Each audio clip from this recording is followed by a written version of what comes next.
था we board मास, कि अगर हमारे सामने ये सारे ऑप्शंस हो कि वी का मतलब है विनिकुलम, अगर हमारे सामने विनिकुलम भी हो, बी फॉर ब्रैकेट्स हो, ओ फॉर ऑफ भी हो, डी फॉर डिवीजन हो, M for multiplication, A for addition, S for subtraction, अगर हमारे पास ये सारी चीजें हों तो हम सबसे पहले सोल्व करने के लिए प्रायोरिटी किसको देंगे, और ये उसी फॉर्मेट में लिखा हुआ है वी बोर्ड मास। तो ये विनिकुलम होता है, विनिकुलम होता है किसी भी दो नंबर के ऊपर या किसी भी जो एक्सप्रेशन है उसके ऊपर बार दे देगा एग्जामिनर, ये वाली बार। ठीक है, तो हमारी सबसे पहली प्रायोरिटी होती है कि हमने विनिकुलम को सोल्व करना है। उसके बाद हमने ब्रैकेट्स को सोल्व करना है, और ब्रैकेट्स में सबसे पहले पैरेंथेसिस को सोल्व करना है, ये ऐसे वाले, उसके बाद ये कर्ली ब्रेसिस को सोल्व करना है, ये ऐसे वाले, और उसके बाद स्क्वायर ब्रैकेट्स को सोल्व करना है, ये ऐसे वाले, और उसके बाद हमने ऑफ को सोल्व करना है। ऑफ का क्या मतलब होता है, जैसे कि यहाँ पर ऑफ है, इसका मतलब होता है मल्टीप्लीकेशन। लेकिन देखो, इस ऑफ का मतलब भी मल्टीप्लीकेशन है, इस मल्टीप्लीकेशन का भी मल्टीप्लीकेशन है, लेकिन जो ऑफ है वो डिवीजन से पहले सोल्व होता है, और ये वाला जो मल्टीप्लीकेशन है वो डिवीजन के बाद सोल्व होता है। और एडिशन और सब्ट्रैक्शन को किसको आप पहले करोगे किसको बाद में करोगे उससे कोई फर्क नहीं पड़ता। ठीक है, इसके बाद हमने किया था सिंप्लीफिकेशन के अंदर पैटर्न्स। ठीक है, और सबसे पहला जो पैटर्न था वो ये था डिफरेंस बाय प्रोडक्ट। तो क्या था ये डिफरेंस बाय प्रोडक्ट, देखो क्या होता है, अगर मैं 1/3 माइनस 1/5 लिखूं, अगर मैं एक फ्रैक्शन में से दूसरी फ्रैक्शन को घटाऊं तो मुझे मिलता क्या है, देखिए नीचे तो आ जाएगा इन दोनों का एलसीएम 3 × 5, और ऊपर आएगा 5 एकम 5 माइनस 3 एकम 3। तो ऊपर क्या आया, ऊपर आया 5 और 3 का डिफरेंस, नीचे जो नंबर्स थे ना, नीचे जो नंबर्स हैं ऊपर आया इनका डिफरेंस और नीचे आया इनका प्रोडक्ट, इसीलिए इस कंसेप्ट का नाम क्या है, डिफरेंस ओवर प्रोडक्ट। क्लियर है। तो देखिए ये सोल्व होके क्या बन गया, ये सोल्व होके बन गया 2/15।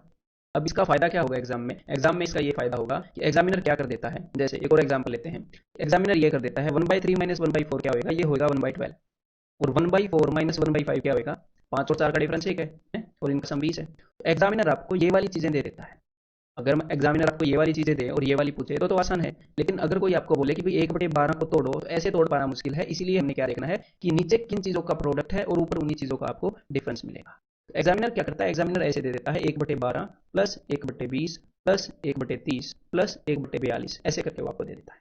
तो फिर हमने इसको ऐसे डिकोड करना होता है कि अच्छा ये ऐसे है 3 × 4, 4 × 5, 5 × 6, 6 × 7 ऐसे है, यानी कि पहले वाली जो एक्सप्रेशन है उसे हम लिख सकते हैं 1/3 माइनस 1/4, दूसरी वाली को 1/4 माइनस 1/5, अगली वाली को 1/5 माइनस 1/6, और इन सबका एडिशन है। तो देखो ये सारी चीजें कैंसिल होंगी, और फिर हमें पता चलता है कि अच्छा कुछ नहीं हो रहा, सारी चीजें कैंसिल हो रही हैं, तो बस फर्स्ट वाला टर्म और ये लास्ट वाला टर्म बच रहे हैं।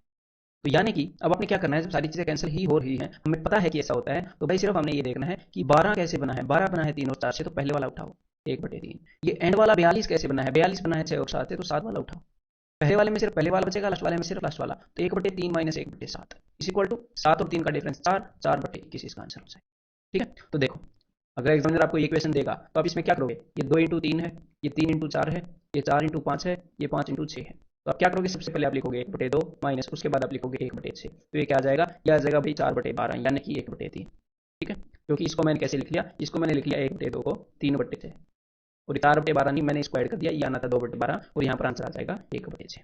ठीक है, और इसको अगर उसने यहाँ तक भी दे दिया, मान लो 132 तक दे दिया, इसीलिए मैंने आपको ये चीज बताई है कि भाई हम 132 तक कैसे जाएंगे काटते हुए, है ना। तो इसीलिए सबसे पहले का 1/2 और सबसे एंड वाले का 132 क्या है 11 × 12, और सबसे एंड वाले का 1/12। ठीक है, इसलिए ये ऑब्जर्व करना जरूरी है। देन कभी कभी एग्जामिनर क्या करता है, देखो अब की बार उसने 2/15 दे दिया।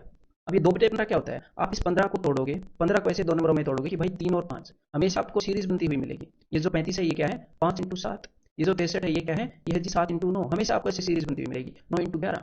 फिर आप देखोगे कि 5 और 3 में जो डिफरेंस है वो ऊपर है, हाँ ये तो ऊपर है, यानी कि देखो करके देखते हैं, 1/3 माइनस 1/5 इज इक्वल टू 5 × 15, और ऊपर है 5 × 5 माइनस 3 यानी कि 2/15, यानी कि 2/15 को हम ऐसे लिख सकते हैं। तो भाई इसको हम कैसे लिख पाएंगे, 1/3 माइनस 1/5 एंड सो ऑन, ऐसे ही हम चलते रहेंगे, 1/9 माइनस 1/11, तो ये बीच वाले सारे कैंसिल आउट हो जाएंगे, और बचेगा पहले वाला 1/3 और आखिरी वाला 1/11। ठीक है, तो आंसर कितना हो जाएगा 8/33। तो देखो अब तो एग्जामिनर ने आपको यहाँ पर 2 दे दिया, और यहाँ पर 2 दे दिया, इसी कारण आप 2/15 को 1/3 माइनस 1/5 लिख पाए, लेकिन कभी कभी एग्जामिनर यहाँ पर 1 दे देगा। ठीक है, तो उस केस में आपने क्या करना है, आप कभी भी 1/15 को ऐसे नहीं लिख सकते 1/3 माइनस 1/5, क्योंकि 1/3 माइनस 1/5 एक्चुअल में 2/15 के बराबर होता है, 5 और 3 के बीच में 2 का फर्क है। ठीक है, तो हमने क्या देखना है, हमने हमेशा ये देखना है कि भाई 15 3 और 5 से बना है, ये 5 और 7 से बना है, ये 7 और 9 से, ऐसे सीरीज बन रही है कि भाई 5 और 3 का जो फर्क है 2, वो ऊपर आएगा तो ही मैं इसको ब्रेक करके लिख पाऊंगा। तो वो ऊपर कैसे आएगा, आप इस पूरी एक्सप्रेशन को हमें ऊपर भी 2 से मल्टीप्लाई करना पड़ेगा, नीचे भी, और ये जो ऊपर वाला 2 है जब आप ये अंदर दे दोगे ऐसे, तो फिर ये फिर से 2/15 2/35 फिर से वही चीज़ बन गई जो थोड़ी देर पहले थी। तो अब आप इसको कैसे सोल्व कर सकते हो, 1/2 इंटू, और थोड़ी देर पहले इसको कैसे सोल्व कर रहे थे, 1/3 माइनस 1/11, उसी वजह से, यानी कि 1/2 इंटू 8/11, यानी कि इस केस में आंसर 4/11 हो जाएगा जो उन्होंने यहाँ पर पूछा है। क्लियर है, समझ में आ गई बात। फिर अब देखो नीचे एक बार इसको ट्राई करो जरा। तो ये 10 क्या है, ये 10 है भाई, 2 इंटू 5, ठीक है। ये क्या है, ये 5 इंटू 8, तो यहाँ पर कितने कितने का गैप आया है, 3 3 का गैप आ रहा है। ये 8 इंटू 11, ठीक है। और ये क्या है, इसको इजीली तोड़ सकते हो, 17 दूनी 34 दिख तो रहा है, टेबल याद है कि नहीं, तो 17 इंटू 20। तो यहाँ पर 3 3 का गैप आ रहा है, ऊपर तो 3 है नहीं, यानी कि ऊपर नीचे 3 से करेंगे मल्टीप्लाई, और ऊपर वाला 3 चला जाएगा अंदर। तो फिर इसका सोल्यूशन क्या हो जाएगा, वो जैसे ही ऊपर वाला 3 अंदर गया, यहाँ पर जो दो नंबर हैं जैसे ही उनका डिफरेंस ऊपर गया, आप इसको ऐसे लिख सकते हो 1/2 माइनस 1/5 प्लस आगे वाले को लिख सकते हो 5 8 40 है ना, 1/5 माइनस 1/8, और इसी तरह लास्ट वाले को लिख सकते हो इसको 1/17 माइनस 1/20। लेकिन हमने ये सारा लिखने की जरूरत नहीं है ना, मैंने आपको क्या बताया कि सिर्फ फर्स्ट वाला बचेगा, बीच वाले खत्म हो जाएंगे और सिर्फ लास्ट वाला बचेगा। तो जब हमें ये चीज़ पता ही है तो क्यों ना हम सीधा ऐसे लिखें। जब हम इस क्वेश्चन को देखें तो हम सीधा ऐसे लिख सकते हैं कि भाई 2 इंटू 5, 5 इंटू 8, 8 इंटू 11, 3 3 का फर्क आ रहा है, 1/3, 1/3 का क्या मतलब है कि ऊपर 3 दे दिया ना, मन में मैंने ऊपर 3 दे दिया, और उसके बाद सबसे पहले वाला लिखा 1/2, ये सारे कट जाएंगे बीच वाले, और फिर उसके बाद लिखा सीधा आखिरी वाला 1/20। और ये क्या है, ये है जी 10/20, 10/20 माइनस 1/20 क्या होता है, 9/20, ठीक है। तो 1/3 into 9/20 is equal to 3 3 9 3/20। Clear है भाई।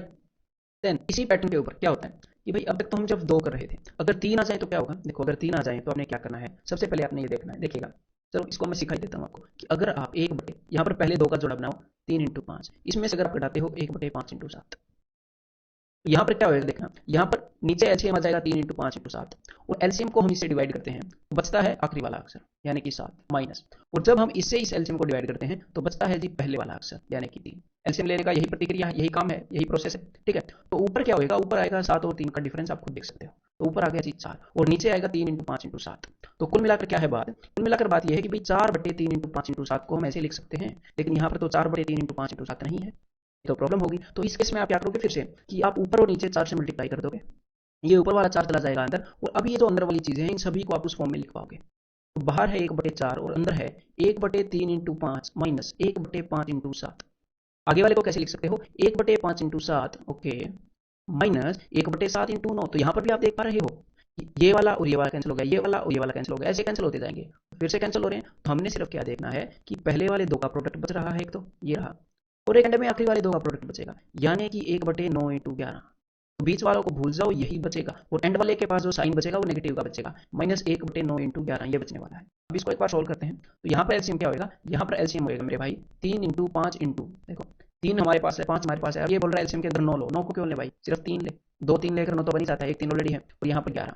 अब आप डिवाइड करोगे इसे 5 और 3 से, तो बचेगा क्या, 11 33 33 माइनस, फिर हम एलसीएम को डिवाइड करेंगे 9 और 11 से, तो देखो 3 3 9 और 11, तो बचेगा क्या 5। यहाँ पर अब क्या आएगा 33 माइनस 5 28, और 4 7 28, तो अब की बार आंसर क्या हो गया 7 बटे ये नीचे जो भी प्रोडक्ट आया है ये, ठीक है, ये क्या हो जाएगा 7/495।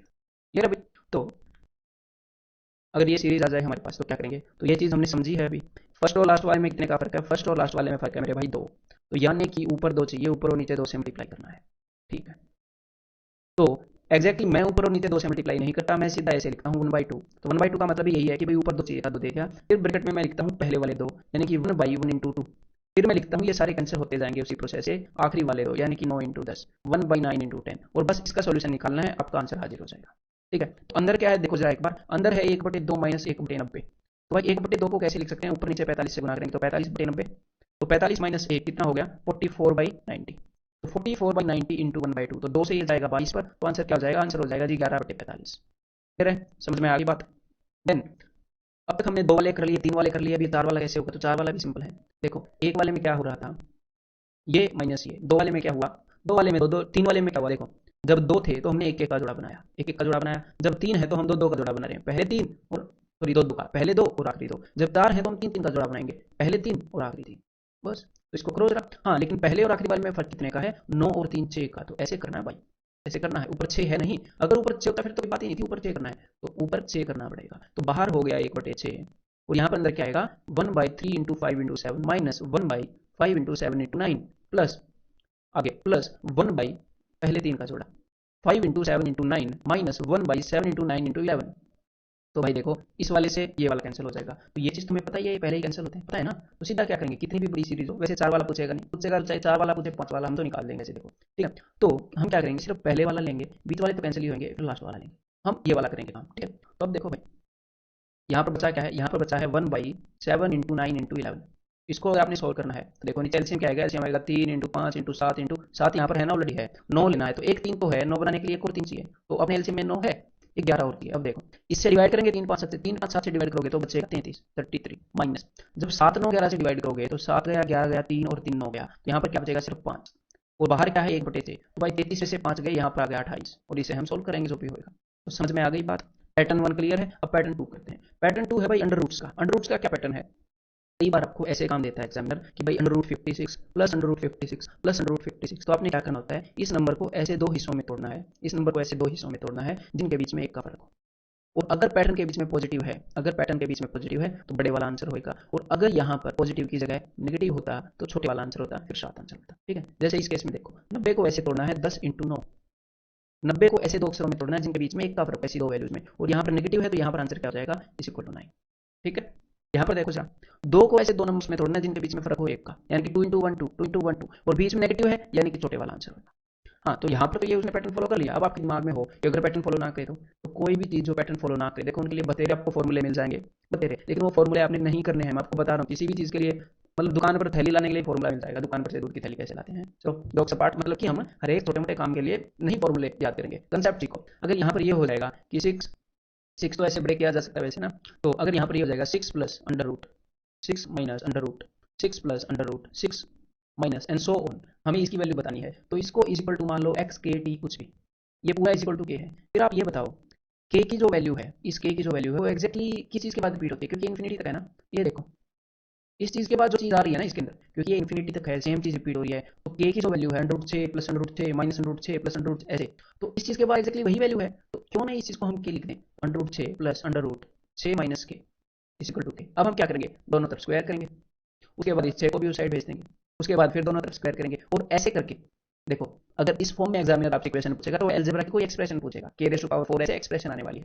अदरवाइज जब आप ऐसे करके सोल्व करोगे तो जो सोल्वेबल होगा वो सारा सोल्व हो जाएगा, ये बात ध्यान रखना, क्लियर है। अगर यहाँ पर आपको ऐसे डाउट हो कि भाई यहाँ पर ऐसा नंबर आ जाए जो ऐसे दो पोर्शंस में डिवाइड ना हो, ऐसे दो पोर्शंस में डिवाइड ना हो जिनके बीच में एक का फर्क है, तो उस केस में आप यही मेथड लगा लोगे। मान लो यहाँ पर आ जाए √7 प्लस √7 प्लस √7, तो फिर से यही अंडरस्टैंडिंग हम लगा रहे हैं, ये कोई रटने वाली चीज़ नहीं है। अब जो मैं आपको ये बता रहा हूँ ये अंडरस्टैंडिंग है, = k, तो यानी कि इस मामले के बाद जो भी चीज़ रिपीट हो रही है वो k के बराबर ही है, √7 + √7 + √7 इन्फिनिटी तक है ये, तो इसको हम लिख सकते हैं √7 + k = k। दोनों तरफ स्क्वायर करोगे तो यहाँ पर क्या आ जाएगा 7 + k, तो k² - k - 7 = 0। तो भाई यहाँ पर k की वैल्यू कैसे आएगी, इक्वेशंस कराए है ना, इक्वेशंस के अंदर आपने ये किया होगा ना, -b + -√b² - 4ac/2a, वो वाला आप लगा सकते हो, लेकिन इनकी जरूरत मैं बताऊँ नहीं पड़ती, इनकी जरूरत ये आते हैं, ठीक है। अदरवाइज दूसरे जो आते हैं हमने जो भी कंसेप्ट किए उनसे हो जाएंगे वो सारे। देन नेक्स्ट हमारे पास है कंसेप्ट नंबर 3। देखो भाई कंसेप्ट नंबर 3 क्या है, सीरीज, पैटर्न नंबर 3। तो सीरीज के जो भी क्वेश्चंस होंगे उसके अंदर आपको दो चीज़ की रिक्वायरमेंट है। एक तो आपको रिक्वायरमेंट है अरिथमेटिक प्रोग्रेशन, यानी कि समानांतर श्रेणी की नॉलेज की। मान लो एग्जामिनर आपको ऐसे दे दे कि भाई 7 में 4 जोड़ दिया 11, में 4 जोड़ दिया 15, में 4 जोड़ दिया कुछ भी 19 एंड सो ऑन, कि भाई सीरीज की वैल्यू बताओ कहाँ तक है। इसके अंदर मैं जोड़ देता हूँ भाई 4 ही जोड़ना है ना, 20 चौके 80 और 7 87, ठीक है। कि भाई सीरीज की वैल्यू बताओ, तो इसके लिए आपको पता होनी चाहिए एपी की नॉलेज। क्या है एपी की नॉलेज, कि आपको दो चीज़ें पता होनी चाहिए कि भाई ये जो सीरीज है इसकी एवरेज कैसे निकलेगी, क्योंकि हमने बताना है सम इस सीरीज का। तो सम के लिए अगर हमें एवरेज मिल जाए और ये पता लग जाए कि कितनी वैल्यूज हैं, मतलब average of values into number of values is equal to sum. Average ऐसे पता चलती है एपी की, दो तरीके हैं, या तो आप मिडल नंबर फाइंड आउट कर लो, लेकिन ऐसी सीरीज के अंदर मिडल नंबर फाइंड आउट करना इतना ईजी नहीं होगा जितना ईजी होगा फर्स्ट और लास्ट नंबर फाइंड आउट करना, वो चीज़ तो बताएगा ही। तो एवरेज कैसे निकलेगी, first plus last divided by 2, ठीक है। तो 87 और 7 94, 94 डिवाइडेड बाई 2, तो यहाँ पर अपनी एवरेज क्या हो जाएगी, यहाँ पर अपनी एवरेज हो जाएगी 47। तो इस एपी की सीरीज, इस सीरीज की एवरेज हो गई 47। और नेक्स्ट आपको जो चीज़ पता होनी चाहिए वो पता होनी चाहिए कि किसी भी एपी के नंबर ऑफ टर्म्स कैसे निकालते हैं। सिंपल सा फॉर्मूला है, last term minus first term divide by common difference plus 1, ये है नंबर ऑफ टर्म्स निकालने का फॉर्मूला। तो लास्ट टर्म है 87, 87 माइनस 7 कितना हो गया भाई 80, 80 डिवाइडेड बाई कॉमन डिफरेंस कितने का है 4 का, तो 80 डिवाइडेड बाई 4 20, 20 प्लस 1 21, तो 21 टोटल टर्म है इस एपी के अंदर। तो 21 × 47 करने से आपका आंसर आ जाएगा, क्लियर है। 21 × 47 कितना हो जाएगा 840, और 21 7 147, तो 987 हो जाएगा, क्लियर है। देन दूसरी जो चीज़ आपको पता होनी चाहिए एपी समानांतर श्रेणी के बाद, वो आपको पता होना चाहिए ये sum of first and natural numbers. जो सीरीज की बात कर रहा हूँ ये कई बार यूज हो जाता है, यानी कि अगर आपको पहले 10 नेचुरल नंबर्स का आपने निकालना है सम, तो 10 इंटू 11/2 सिंपली फॉर्मूले में पुट करना है, कोई बड़ा महान कार्य नहीं है। Sum of squares of first n natural numbers, sum of cubes of first n natural numbers, और इसके अलावा मैंने आपको क्या बताया था, सम ऑफ फर्स्ट, ये मैंने क्या बताया था, रटना नहीं है, अभी भी मेरे को याद नहीं है, जब मैं आपको बता रहा हूँ, अभी साथ ही साथ ड्राइव कर दूंगा। Sum of first n even numbers, तो पहले एन इवन नंबर क्या होंगे, 2 4 6 8 और 2n, है ना, पहले n इवन नंबर, पहला इवन नंबर है 2 इंटू 1, दूसरा इवन नंबर है 2 इंटू 2, तीसरा इवन नंबर है 2 इंटू 3, तो nth इवन नंबर क्या होगा, 2 इंटू n। तो सम ऑफ फर्स्ट इवन नंबर आपने निकालना है, तो कोई क्या करना है, सब में से 2 कॉमन लो, अंदर क्या बच जाएगा, 1 + 2 + 3 अंटिल n, और इसका फॉर्मूला मैंने आपको बताया है, तो हर एक छोटी मोटी चीज के लिए फॉर्मूला नहीं करेंगे। देन एक और चीज मैंने आपको बताई थी, वो चीज हालांकि मेरे को याद होगी, आपको भी याद आ जाएगी, बार बार यूज करेंगे। सम ऑफ फर्स्ट n और नंबर्स, वो क्या होता है, वो होता है n स्क्वायर। तो कैसे याद हुई, मैंने आपको ऑब्जर्व करने का एक तरीका बताया था कि भाई यहाँ पर देखो और नंबर, एक बार मैं फिर से आपको बताता हूँ कि पहले एक और नंबर का, दुनिया में जो पहला एक और नंबर है उसका सम कितना है, 1। पहले दो और नंबर का, पहले 2 और नंबर का सम है 1 और 3 4। पहले 3 और नंबर्स का, तो पहले 3 और नंबर्स का सम है 9। तो कुछ पैटर्न दिख रहा है, 1 का स्क्वायर 1, 2 का स्क्वायर 4, 3 का स्क्वायर 9, तो पहले n और नंबर्स का सम n स्क्वायर। ठीक है। देन नेक्स्ट हमने भाई किया था अपने वेक्टर्स के अंदर कंपैरिजन ऑफ फ्रैक्शंस। तो कभी कभी क्या होता है, क्वेश्चन के अंदर फ्रैक्शंस को कंपेयर करना पड़ता है, डायरेक्टली आपसे पूछ लेता है, या कभी कभी वैसे जरूरत पड़ जाती है। तो फ्रैक्शंस को कंपेयर करने के 4 तरीके हैं। सबसे पहला तरीका है क्रॉस मल्टीप्लिकेशन। मैं आपको एक एग्जांपल देता हूं, जैसे कि हमारे पास ये फ्रैक्शन है 2/15 और 3/23। ठीक है, हमने इन दोनों को कंपेयर करना है, तो सिंपली हमने इनको क्रॉस मल्टीप्लाई कर देना है, 23 दूनी 40, और जिस भी फ्रैक्शन का, जिस भी भिन्न का न्यूमरेटर इन्वॉल्व होगा उसके ऊपर लिखना है। ऐसे मत लिख देना क्रॉस मल्टीप्लाई करके 2 × 23 40, ना ना ना, डिनोमिनेटर वाली साइड मत लिख देना, जिसका ऊपर से अंश यूज हुआ हो उसके ऊपर लिखना है। और 15 ये 45, और ये वाली चीज बड़ी है ना 45 से, यानी कि 2/15 जो है ये 3/23 से बड़ा है। एक तो है क्रॉस मल्टीप्लिकेशन, दूसरा क्या है, जस्ट अप्रोक्सीमेट कर लो। मैं आपको बता रहा हूँ एसएससी में 80% तो यहीं पे काम खत्म हो जाएगा। जो स्पेसिफिकली फ्रैक्शंस के क्वेश्चन है ना, उनमें 80% तो यहीं पर काम खत्म हो जाएगा, बाकी बता 15% के लगभग यहाँ पर खत्म हो जाएगा, 95% यहीं पर सारा खेल खत्म हो जाएगा। कैसे जस्ट अप्रोक्सीमेट करोगे, देखो अगर हमें ये देखना है 11/135 और 12/157, तो यहाँ पर क्या होगा, क्रॉस मल्टीप्लाई करने में थोड़ी सी प्रॉब्लम आपको फेस करनी पड़ सकती है। क्या यार, आपको तो ये लग सकता है कि ये क्या है, या फिर कभी कभी थोड़ी सी और अजीब सी वैल्यू होती है जहाँ पर क्रॉस मल्टीप्लाई करने में आपको ये लगेगा कि टाइम टेकिंग है। उस केस में जस्ट इसको अप्रोक्सीमेट कर लेते हैं कि 11 कम 11, और ये एक्चुअल एसएससी के क्वेश्चन से उठाई गई वैल्यूज हैं। तो भाई नीचे वाले को मैं डिवाइड कर रहा हूँ, तो 11 कम 11 2 बच गया, 11 दूनी 22, तो 12 पॉइंट समथिंग। इसको मैं देख रहा हूँ 12 कम 12 3 बच गया, 12 3 36, 13 पॉइंट समथिंग। तो सीधी सी बात है, देखो जब भी डिनोमिनेटर बड़ा होता है तो फ्रैक्शन छोटी होती है। हाँ जी, तो यहाँ पर डिनोमिनेटर 13 प्लस है, यहाँ पर 12 प्लस है, यहाँ वाला डिनोमिनेटर बड़ा है, ये हमें पक्का पता है, यानी कि ये वाली जो फ्रैक्शन है ये छोटी, डिनोमिनेटर यानी कि हर जो है वो बड़ा है, नीचे वाली वैल्यू बड़ी होगी तो फ्रैक्शन छोटी होगी। देन नेक्स्ट हमने क्या किया, नेक्स्ट हमने किया था change in numerator and denominator. Numerator और डिनोमिनेटर में जो चेंज होता है उसको हम ऑब्जर्व करके बताएं कि भाई कौन सी फ्रैक्शन बड़ी है, कौन सी फ्रैक्शन छोटी है। तो एक्जैक्टली कई क्वेश्चन आपने देखने हैं तो आप कंसेप्ट लेक्चर में देख सकते हो, अदरवाइज उसी वैल्यू के ऊपर फिर से जो मैंने ली थी उसी के ऊपर एक बार मैं आपको बता देता हूँ। देखो जो फ्रैक्शन की वैल्यू है ना, फ्रैक्शन की वैल्यू वो डायरेक्टली प्रोपोर्शनल है न्यूमरेटर के। अगर न्यूमरेटर बड़ा हुआ तो फ्रैक्शन भी बढ़ेगी, और वो इनवर्सली प्रोपोर्शनल है डिनोमिनेटर के। अगर डिनोमिनेटर बड़ा हुआ तो फ्रैक्शन को नुकसान होगा। तो देखो कभी कभी क्या होता है, दोनों बड़े होते हैं, तो उस केस में क्या करोगे भाई, उस केस में आप ये देखोगे कि किसको ज्यादा फायदा हुआ, न्यूमरेटर को ज्यादा फायदा हुआ तो अपनी फ्रैक्शन को भी फायदा हुआ। अगर डिनोमिनेटर को ज्यादा फायदा हो गया, डिनोमिनेटर ज्यादा इंक्रीज हो गया, तो अपनी फ्रैक्शन डिक्रीज हो जाएगी। ये सिंपली हमने देखना है। अब देखो यहाँ पर न्यूमरेटर कितना बढ़ गया, न्यूमरेटर बढ़ गया 1, कितने पर 11 पर, तो न्यूमरेटर बढ़ गया, और ये हमने एडिशन में नहीं देखना कि 1 बढ़ गया और यहाँ पर कितना बढ़ गया, यहाँ पर बढ़ गया भाई 22, तो भाई डिनोमिनेटर ज्यादा बढ़ गया, नहीं, हमने देखना है गुणा में कितने गुणा बढ़ गया। तो न्यूमरेटर बढ़ गया 1, कितने पर 11 पर, यानी कि 1/11 बढ़ गया। ठीक है, अब मैं यहाँ पर इसको 11 से डिवाइड कर रहा हूँ कि अगर ये भी 1/11 बढ़ता तो कितना बढ़ता, तो 11 से इसको डिवाइड कर रहा हूँ, इसका 1/11 निकालूंगा अप्रोक्सीमेट, 11 कम 11 2 बच गए, 11 दूनी 22। अगर ये भी 1/11 बढ़ता तो इसमें 12 जुड़ता, और 12 जुड़ के ये 147 समथिंग होता, लेकिन ये भाई साहब 1/11 से ज्यादा बढ़ गया है, 157 है, तो डिनोमिनेटर एक्स्ट्रा बढ़ गया है। अगर डिनोमिनेटर एक्स्ट्रा बढ़ गया मतलब ये जो फ्रैक्शन है ये छोटी हो गई, डिनोमिनेटर एक्स्ट्रा बढ़ गया तो दिस फ्रैक्शन इज छोटी देन पहले वाली फ्रैक्शन। तो ये है change in numerator and denominator. और नेक्स्ट जो हमने किया वो है ऑब्जर्विंग पैटर्न। तो भाई पैटर्न ऑब्जर्व करना हमें वो क्वेश्चन के अकॉर्डिंग ही करना पड़ेगा, उसको कोई फिक्स ये नहीं है कि मैं ये बताऊं, वो हमें क्वेश्चन के ऊपर कॉमन सेंस बतानी पड़ेगी। ठीक है, तो भाई सिंप्लीफिकेशन के अंदर हमने इतने कंसेप्ट किए हैं, तो दैट्स ऑल, अगले चैप्टर पर चलेगा।